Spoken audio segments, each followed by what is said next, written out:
Po ashtu vëllezër të nderuar, e kemi edhe një transmetim dhe inshallah taala ta mbyllim për ligjërat.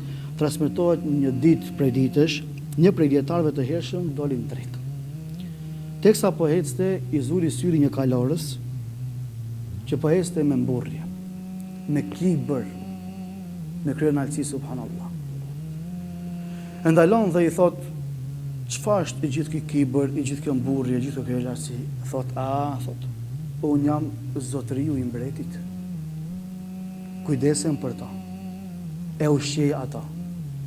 Kur ka nevojë të veshët, edhe e vesh. Kur së murët, ja barna dhe e shëroj.